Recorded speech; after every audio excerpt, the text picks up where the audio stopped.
lavado de activos, dinero, qué sé yo, en el Estado de Chile, en instituciones bancarias. Esa información no se ha visto mucho en Chile, sí se ha dicho.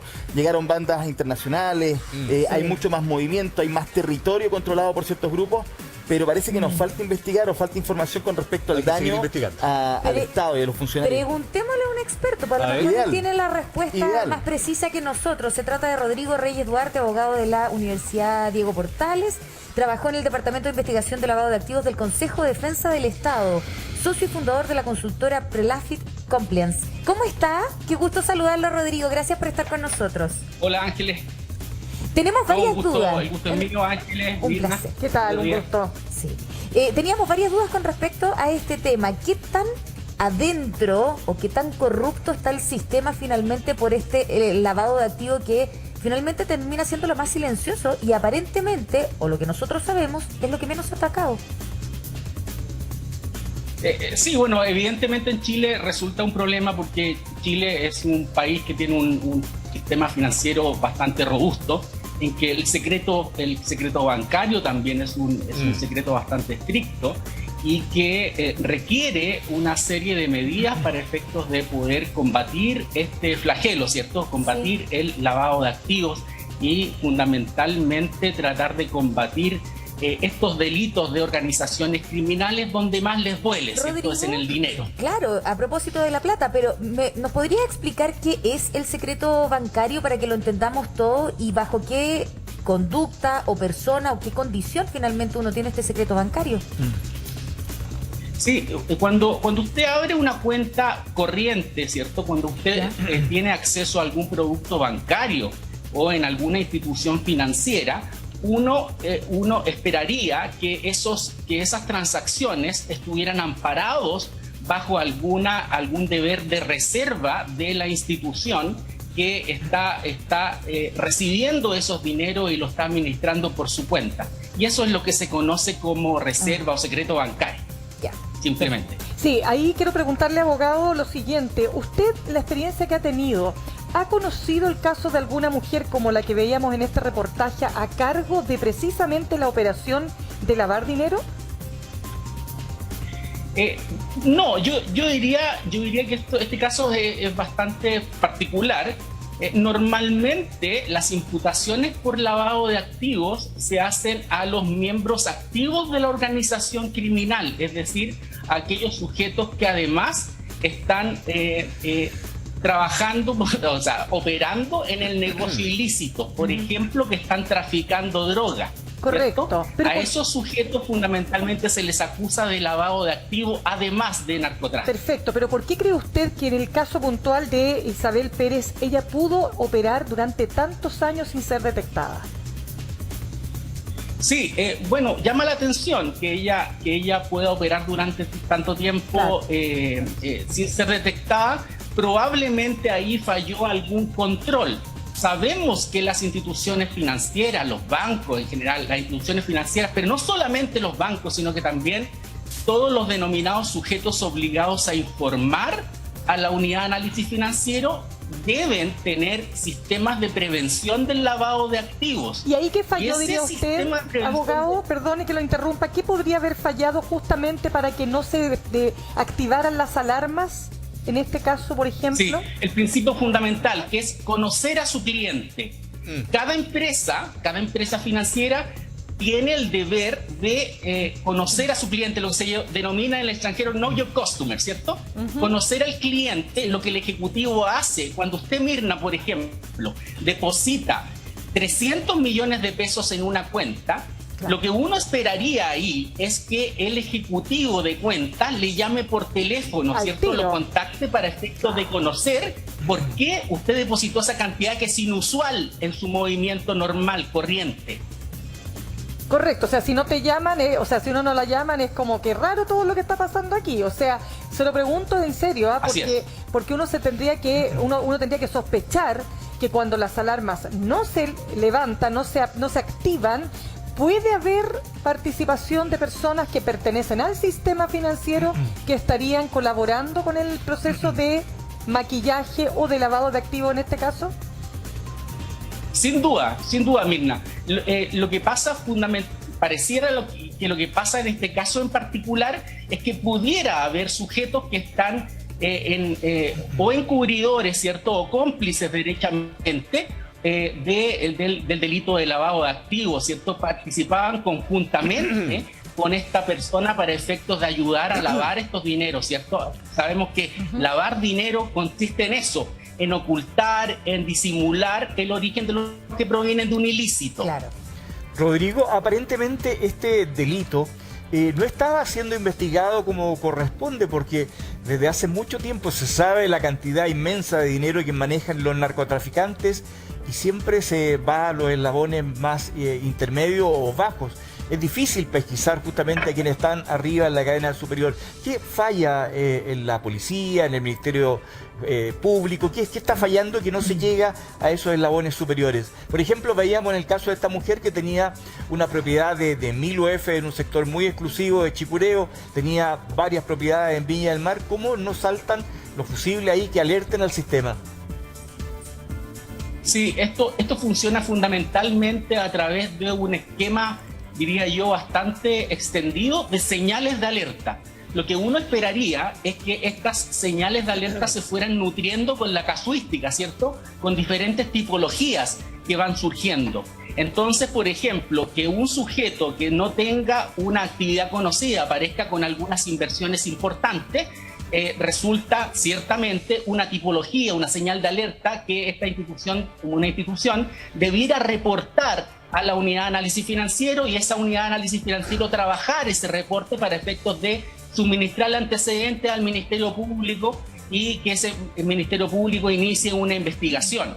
Probablemente en ese eslabón es donde está fallando. Pudiera haber también alguna falla en la investigación propiamente tal. Sabemos la capacidad limitada, por ejemplo, que tiene la Fiscalía, el Ministerio Público para poder investigar los hechos. No tiene fiscales que estén dedicados exclusivamente a delitos de lavado de activos, ¿cierto? O delitos con alto componente financiero. Abogado, ¿me permite un segundo? Porque tenemos imágenes que nos están llegando, grabadas por un conductor. Todo esto en la comuna de Ercilla. Nos trasladamos al sur del país. Un camión con 9.000 litros de combustible ha volcado ahora aquí en la ruta 5 Sur, una situación tremenda a la altura de Chamichaco. Esto es en Ercilla, región de la Araucanía. Los bomberos ya están trabajando en el lugar para contener este incendio.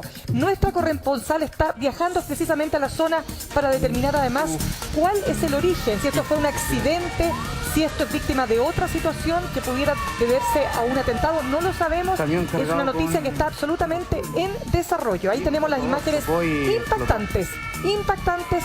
No sabemos el estado de salud del conductor, pero lo que sí podemos decir es que el camión iba cargado con 9.000 litros de combustible en una zona conocida además por ser zonas de conflicto. Sí, bueno, convengamos que se extendió entonces también la autorización, ¿no?, para seguir en estado de excepción de emergencia ahí en la zona macro sur. Por lo tanto, esto obviamente que se hace preguntar y se hace cuestionar el sistema de vigilancia que se está teniendo con los camiones, que era uno de los grandes riesgos, ¿no?, inminentes en la carretera y un punto de conflicto. Ahora, si fue un accidente o no, es una cuestión que está en proceso investigativo, recién está ocurriendo esta situación, y lo que sí vemos, el incendio de este camión entonces con este combustible. Las imágenes y al lado de un bosque que actualmente podría incendiarse, imagínense. Ahora es llamativo porque en este caso todos estos camiones que transportan combustible tienen sistemas de seguridad que operan de inmediato. Es muy difícil que se incendien de esa forma. Tú dices que si se produce un accidente de manera, digamos, si esto fuera un accidente propiamente tal, debieran tener algún sistema de seguridad que impida este tipo de accidentes. Además, habitualmente transitan a una menor velocidad que el resto de los vehículos de carga. Bueno, no sabemos exactamente el origen de este siniestro. Esto es una situación que estamos recién recibiendo. Fue grabada por un conductor que iba precisamente transitando por la ruta 5 Sur. Vamos a estar en contacto con nuestra corresponsal en instantes para poder tener más detalles de este evento. Bien, 10 de la mañana con 22 minutos. Nosotros estábamos hablando a propósito del tráfico de drogas. No nos quedamos en el distribuidor pequeño, sino toda la operación que hay detrás, cuando se lava precisamente la plata, el dinero, y se vuelve limpia, entre comillas, ¿no? Ese es el concepto. Y estábamos hablando con Rodrigo Reyes, que trabajó abogado que trabajó en el Departamento de Investigación de Lavado de Activos del Consejo de Defensa del Estado. Habíamos visto entonces este tema de la corrupción, Rodrigo, pero ¿cuál es el punto que todavía está abierto? ¿Cuál es el flanco, a su juicio, más peligroso que todavía no se detecta, o bien, si se ha detectado, no se ha subsanado para terminar con este lavado de activos? Sí, por supuesto, Ángeles. Mira, a propósito incluso de las propias imágenes, uno de los temas fundamentales en materia de prevención de delitos y en prevención de lavado de activos, fundamentalmente lo que hoy día se denomina compliance, ¿cierto? Que es la gestión de riesgos, ¿cierto? La gestión de riesgos respecto a estos hechos. Y esto precisamente porque el lavado de activos también está muy vinculado con el financiamiento del terrorismo. Es decir, el mismo sistema que se utiliza para efectos de prevenir el lavado de activos, también se utiliza para efectos de prevenir el financiamiento de las actividades terroristas, ¿cierto? Siempre que sostengamos que hay actividades terroristas en lo que, o cualquier tipo de actividad ilícita, ¿cierto? No necesariamente actividad netamente terrorista desde el punto de vista dogmático. Correcto. Y ¿cómo se financian, cierto, estas organizaciones criminales? Que uno los ve muchas veces, ¿cierto?, portando armamento de guerra. Bien, ¿quién compra esas armas de guerra? Eso ahí le cabe no solamente una labor a la función pública, ¿cierto?, sino que también a las actividades particulares, a la empresa, a los bancos, a las instituciones financieras, a diferentes instituciones en que pudieran terminar financiando actividades terroristas. Supongamos, por ejemplo, en que una empresa contrata a un relator y le paga una suma muy superior a lo que correspondería en el mercado, ¿cierto? Esa mayor suma podría estar financiando actividades terroristas. ¿Abogado?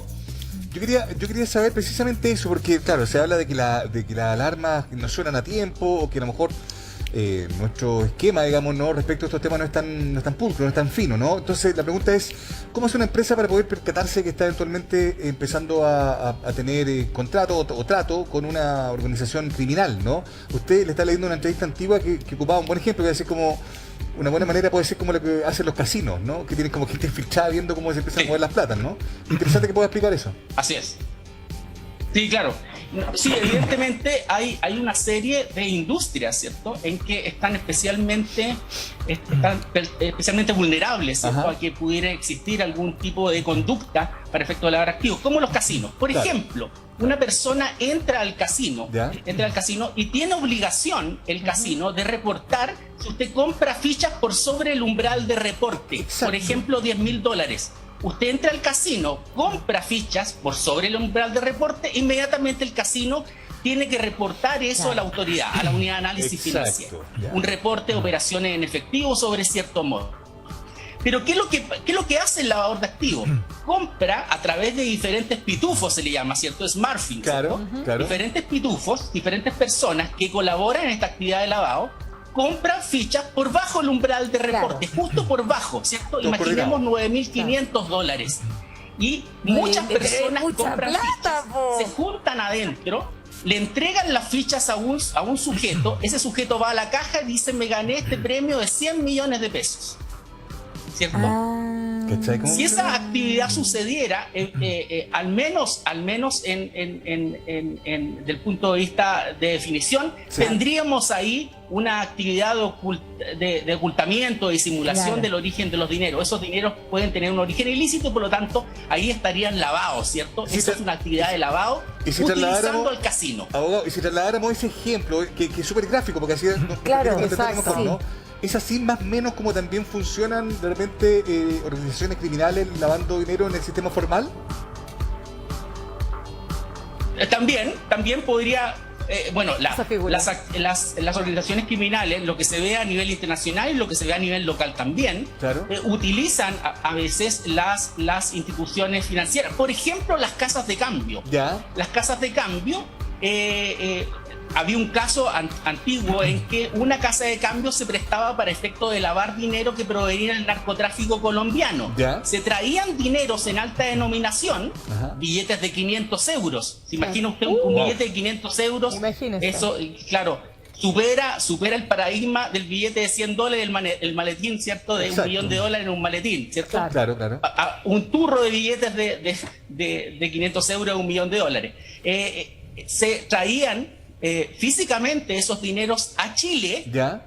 se reembarcaban a los Estados Unidos. En Estados Unidos se vendían esos euros como simulando que se trataba de euros que habían sido vendidos en esa casa de cambio chilena por turistas que venían a visitar, qué sé yo, la isla de Pascua, el norte del país. ¿Ya? Y finalmente se mentía en esa declaración y finalmente se reenviaban estos dineros por esas casas de cambio norteamericanas a sus verdaderos dueños, ¿cierto? Que eran unas empresas colombianas de papel, por supuesto. Abogado, ¿cómo se traslada el dinero así como en maletín, en una maleta? Así ¿cómo se hace? Sí, a través de portavalores, en personas que vienen cargando dinero en mochilas. Y eso se puede hacer, pero por supuesto, se detecta, que hay un tremendo riesgo. Pero ahí, lo detectan los rayos X de los aeropuertos, ¿verdad? ¿No?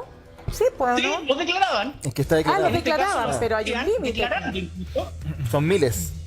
incluso que estaban ingresando dinero, no es delito ingresar correcto, dinero lo van a haciendo Chile. de a Es poco. mucha gente la que Mucha pasa de una gente frontera a Lo otra. van hasta haciendo. el límite. Perfecto, gracias. Súper. Sí, pues. Abogado, 1.000.000 de gracias por esta conversación, por aclararnos varios puntos. Vamos a seguir conversando de esto sin duda dentro de las próximas jornadas. Un abrazo afectuoso para usted. Perfecto, Ángeles. Gracias. Mirna, nos Muy vemos. amable. Que esté muy Gracias. bien. Muchas Chao, gracias. chao. Muchas gracias. 10 de la mañana con 29 minutos. Tengo pregunta para todos aquí presentes y para todo el equipo.